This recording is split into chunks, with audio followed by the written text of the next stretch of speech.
छत्रपति शिवाजी महाराज, जिनका जन्म 19 फरवरी 1630 को शिवनेरी दुर्ग में माता जीजाबाई और पिता शाहजी भोसले के घर हुआ, जिन्होंने बचपन से ही धार्मिक और वीरतापूर्ण शिक्षा प्राप्त की, मराठा संस्कृति में पलकर स्वतंत्रता का स्वप्न संजोया, जिन्होंने किशोरावस्था में ही तोरणगढ़ और रायगढ़ जैसे दुर्गों पर विजय प्राप्त कर बीजापुर सल्तनत की नींव हिला दी, अफजल खान जैसे क्रूर सेनापति का वध कर वीरता का अद्भुत परिचय दिया, छापामार युद्धनीति द्वारा बड़े बड़े मुगल और बीजापुर सेनाओं को पराजित किया, विदेशी आक्रांताओं के अत्याचार से जनता को मुक्त कराया, समुद्री सुरक्षा के लिए सिंधुदुर्ग, विजयदुर्ग जैसे किलों का निर्माण कर भारत की पहली संगठित नौसेना की स्थापना की, औरंगजेब जैसे मुगल सम्राट से लोहा लिया, 1666 में आगरा में मुगलों द्वारा बंदी बनाए जाने पर अद्वितीय चतुराई से भाग निकले, स्वराज्य की स्थापना हेतु अपने प्राणों की बाजी लगाकर जनमानस में स्वाभिमान, राष्ट्रप्रेम और स्वराज्य की भावना जगाई। 1674 में रायगढ़ किले में विधिपूर्वक राज्याभिषेक कर छत्रपति की उपाधि धारण की, अष्टप्रधान मंडल और कुशल प्रशासन के माध्यम से न्याय और जनकल्याणकारी शासन स्थापित किया,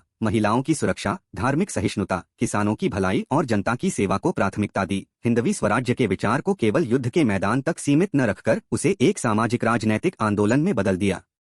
मराठा सेना को अनुशासित, तेज और रणनीतिक दृष्टि से सक्षम बनाया, अपने छोटे से राज्य को एक शक्तिशाली और आत्मनिर्भर साम्राज्य में परिवर्तित किया, अपने जीवन भर मातृभूमि और प्रजा की रक्षा हेतु अथक परिश्रम और संघर्ष किया, भले ही शत्रुओं की संख्या अधिक थी परंतु आत्मबल, संगठन और विश्वास से विजय प्राप्त की, उनका जीवन साहस, समर्पण, नीति, धर्म और सेवा का जीता जागता उदाहरण रहा। उन्होंने कभी भी व्यक्तिगत लाभ को प्राथमिकता न देकर जनहित को सर्वोपरि माना, दुर्गों की सुरक्षा व्यवस्था को इतना मजबूत किया कि वे मराठा